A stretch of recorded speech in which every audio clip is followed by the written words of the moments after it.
सो clipper circuit के different types हमने पढ़े थे, दैट इज़ सीरीज़ और पैरेलल, बायस्ड और अनबायस्ड, पॉजिटिव और नेगेटिव क्लिपर सर्किट्स। सो किसी क्लिपर सर्किट को सॉल्व करने के लिए हमें क्या क्या चेक करना पड़ेगा। First point is whether the circuit is series और पैरेलल सर्किट, जो हमें पता चलेगा कि डायोड की पोजीशन क्या है उससे। सेकंड पॉइंट इज़ बायस्ड है या अनबायस्ड है हमारा जो क्लिपर सर्किट गिवन है, हमें वो पता चलेगा हमें कि एक्सटर्नल कोई voltage source in addition to the input signal apply किया हुआ है या नहीं, वहाँ से हमें पता चलेगा कि वो बायस्ड है या अनबायस्ड। और आफ्टर ऑपरेशन जब हमारा सर्किट सोल्व हो जाएगा, कौन सा पार्ट क्लिप हुआ है, पॉजिटिव या नेगेटिव, उससे हमें पता चलेगा कि क्लिपर पॉजिटिव क्लिपर है या फिर नेगेटिव क्लिपर है। सो सॉल्व करते हैं। So first numerical problem we see, input signal is given in the form of digital signal and PN junction diode is connected to the resistor and we have to evaluate the output. Also the diode is given as ideal. Firstly हमें क्या check करना था, circuit series में है या parallel में। तो यहाँ हम देख पा रहे हैं कि हमारा सर्किट जो है वो सीरीज़ में है और हमें आउटपुट जो लेनी है वो अक्रॉस आर लेनी है, जो हमारा इक्वल है 2.2 किलो ओम के। सेकेंड कंडीशन चेक करते हैं, बायस्ड है या अनबायस्ड। तो यहाँ इनपुट सिग्नल के अलावा और कोई वोल्टेज सोर्स प्रोवाइड नहीं किया हुआ है, दैट मीन्स कि हमारा सर्किट अनबायस्ड है। सो हमारी आउटपुट जो होगी वो simply equal to I R होगी, V not equal to I R. Apply करते हैं। फॉरवर्ड वाइज अगर हमारा डायोड होगा तो उस टाइम पे करंट प्रोड्यूस होगा, करंट फ्लो करेगा हमारे सर्किट में एंड वी नॉट हमें मिलेगी same as input, because diode जो है वो आइडियल दिया हुआ है। सेकंड, अगर रिवर्स बाइज्ड है हमारा पीएन जंक्शन डायोड तो उस कंडीशन में कोई करंट फ्लो नहीं होगा एंड आउटपुट ज़ीरो होगी। So first positive time interval लेते हैं 0 to t/2, जहाँ हमारा इनपुट जो है वो पॉजिटिव है। सो पॉजिटिव साइकिल के लिए डायोड जो है वो फॉरवर्ड बाइज्ड हो जाएगा as it is connected in p to n direction. So forward biased होगा तो हमें आउटपुट मिलेगी V not equal to V I which is equal to 20 volts. So draw कर लेते हैं हम साथ के साथ। सो इनपुट के जस्ट नीचे हमने आउटपुट वेवफॉर्म शो कर दी। 0 to t/2 इंटरवल के लिए हमारी आउटपुट रहेगी 20 volts. Now for time t/2 to t interval के लिए, इस इंटरवल में हमारा नेगेटिव साइकिल जा रहा है इनपुट का। सो इस टाइम पे पीएन जंक्शन डायोड जो है रिवर्स बाइज हो जाएगा। सो हमारी आउटपुट जो है ज़ीरो रहेगी। सो t/2 से लेकर t टाइम इंटरवल के लिए हमारी आउटपुट जो है वो हम आउटपुट वेव फॉर्म में ज़ीरो शो कर देंगे। इस तरह से हम आउटपुट कैलकुलेट कर सकते हैं और साथ में उसको वेव फॉर्म में शो कर सकते हैं। अब देखते हैं थर्ड हमारा जो पॉइंट था कि पॉजिटिव क्लिपर है या नेगेटिव क्लिपर है। तो यहाँ हमारा पॉजिटिव पार्ट तो हमें मिल रहा है इनपुट वेवफॉर्म का, बट आउटपुट में नेगेटिव वेवफॉर्म नहीं मिल रही है। That means negative part of the input waveform is clipped off. So हमारा क्लिपर सर्किट जो है वो नेगेटिव क्लिपर है। So moving to the next question, यहाँ हमें सर्किट जो गिवन है सेम पीएन जंक्शन डायोड है, एक रेजिस्टर है, आउटपुट रेजिस्टर के अक्रॉस लेनी है एंड सर्किट जो है वो सीरीज़ है, सीरीज़ में है।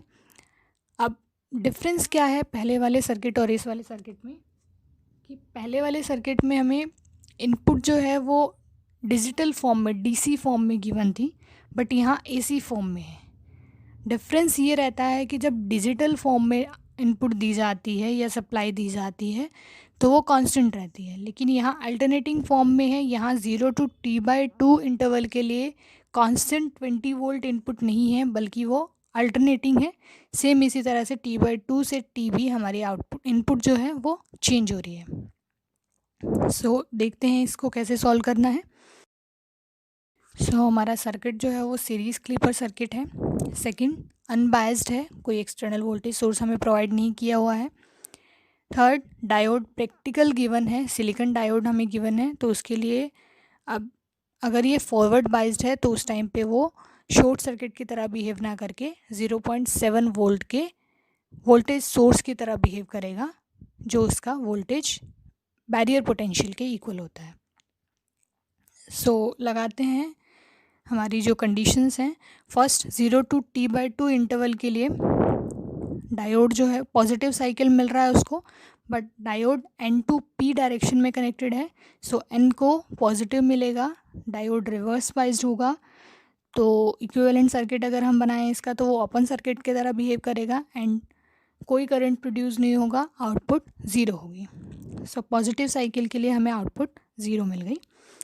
लेकिन T/2 से T इंटरवल के लिए डायोड फॉरवर्ड बाइज्ड है, तो अब यहाँ शॉर्ट सर्किट की तरह बिहेव ना करके एक सेल की तरह, एक वोल्टेज सोर्स की तरह बिहेव करेगा, जिसकी वोल्टेज जो है वो 0.7 वोल्ट के बराबर होगी। तो इक्विवेलेंट सर्किट हमने ड्रॉ किया इसके लिए, एक 0.7 वोल्टेज का एक सोर्स, साथ में हमारा -20 वोल्ट का एक सोर्स जो हमारा इनपुट सिग्नल है, एंड 2.2 किलो ओम का रेजिस्टर। सो करंट की डायरेक्शन होगी positive to negative, negative cycle consider कर रहे हैं, सो हमने नेगेटिव पॉजिटिव इनपुट में भी शो कर दिया है। केवीएल अप्लाई करते हैं करंट की डायरेक्शन में, so going to -2 plus VI, then plus V0 -2 plus V0, that is equal to the drop across 2.2 kilo ohm resistor minus 0.7 equal to 0. So यहाँ से हमारी V0 जो आती है that is equal to -19.3 volts. So हमारी जो output है वो T/2 से T इंटरवल के लिए आ गई हमारे पास -19.3 वोल्ट्स। बट अब कंडीशन थी हमारे पास, क्योंकि हमारे इनपुट जो है अल्टरनेटिंग फॉर्म में है, वो कांस्टेंट नहीं है हर टाइम के लिए। सो इसके लिए हमारा जो इनपुट और आउटपुट वेवफॉर्म हमने साथ में शो किया है उसमें देखते हैं। सो 0 to T/2 इनपुट जो हमें गिवन थी 20 वोल्ट्स की, उसके लिए हमें आउटपुट मिल गई थी 0 बिकॉज डायोड रिवर्स वाइज था। लेकिन T/2 से T इंटरवल के बीच में जब तक हमारी इनपुट 0 to -0.7 वोल्ट्स तक है, मीन्स 0.7 वोल्ट से कम है इवन इन नेगेटिव और इन पॉजिटिव, तब तक हमें कोई आउटपुट नहीं मिलेगी, बिकॉज 0.7 वोल्ट से अगर कम है इनपुट तो उस टाइम पे हमारा डायोड फिर से रिवर्स वाइज होगा और ओपन सर्किट की तरह बिहेव करेगा। सो हमें आउटपुट जो है वो 0.7 वोल्ट से ज़्यादा वोल्टेज के लिए ही मिलेगी। Let us see one more question on the clipper circuit. So यहाँ पे हमारे पास सिलिकॉन डायोड है, सीरीज़ में कनेक्टेड है, but additionally to the previous questions यहाँ हमें एक वोल्टेज सोर्स प्रोवाइड किया गया है 5 वोल्ट का। सो हमारा जो यहाँ सर्किट है वो बायस्ड सर्किट है। सो देखते हैं बायस्ड सर्किट को कैसे सॉल्व करेंगे। सो जैसे कि हमने पढ़ा था, एक बायस्ड सर्किट में इनपुट सिग्नल और वोल्टेज सोर्स दोनों को कंसिडर करना होता है। तो दोनों वोल्टेज सोर्स जब हमारे साथ में कंसिडर होंगे तो वहाँ किसका इफ़ेक्ट कितना है उस पर डिपेंड करेगा कि डायोड फॉरवर्ड बाइज्ड है या रिवर्स बाइज्ड है, मींस कंडक्ट करेगा या नहीं करेगा। तो अप्लाई करते हैं इनपुट को। फर्स्ट 0 to T/2 इंटरवल के लिए डायोड जो है फॉरवर्ड बाइज्ड है due to the input voltage signal and also due to the external voltage source applied that is 5 volts. So दोनों के लिए हमारा डायोड जो है फॉरवर्ड बाइज्ड है, तो सिंपली 0.7 वोल्ट्स के वोल्टेज सोर्स की तरह बिहेव करेगा।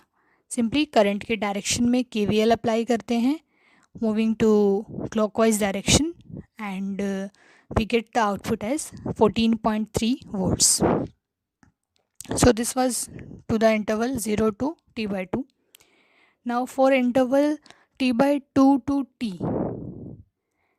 t/2 से t इंटरवल के लिए डायोड जो है उसे नेगेटिव साइकिल मिल रहा है इनपुट वेवफॉर्म का। तो इनपुट साइकिल जो इनपुट सिग्नल है उसकी वजह से डायोड रिवर्स बाइज्ड है, and due to the 5 volt battery diode is forward biased. So एक वोल्टेज सोर्स की वजह से हमारा डायोड रिवर्स बाइज्ड है और दूसरे वोल्टेज सोर्स की वजह से फॉरवर्ड बाइज्ड है। तो कौन सा वोल्टेज सोर्स बड़ा है उसका इफ़ेक्ट होगा। सो यहाँ 10 वोल्ट वाला जो सोर्स है, जो इनपुट सिग्नल है, उसका इफ़ेक्ट ज़्यादा रहेगा, या फिर हम ये कहें कि ओवरऑल जो है +5 वोल्ट्स हमारा -5 वोल्ट हमारा वहाँ रह जाएगा। तो इसकी वजह से ओवरऑल डायोड जो है रिवर्स बाइज रहेगा, और रिवर्स बाइज के लिए हमें पता है कि करंट भी ज़ीरो होगा और आउटपुट भी ज़ीरो होगी। सो इसके लिए हम आउटपुट वेवफॉर्म शो कर सकते हैं। फॉर 0 to 10 वोल्ट्स जो पॉजिटिव साइकिल था उसके लिए हमें आउटपुट मिली थी 14.3 volts, and for negative cycle of the input waveform output is 0। सो ये क्वेश्चंस थे कुछ क्लिपर सर्किट्स पे। नेक्स्ट वीडियो में हम कुछ और न्यूमेरिकल प्रॉब्लम्स सॉल्व करेंगे क्लिपर सर्किट्स पे। So keep learning.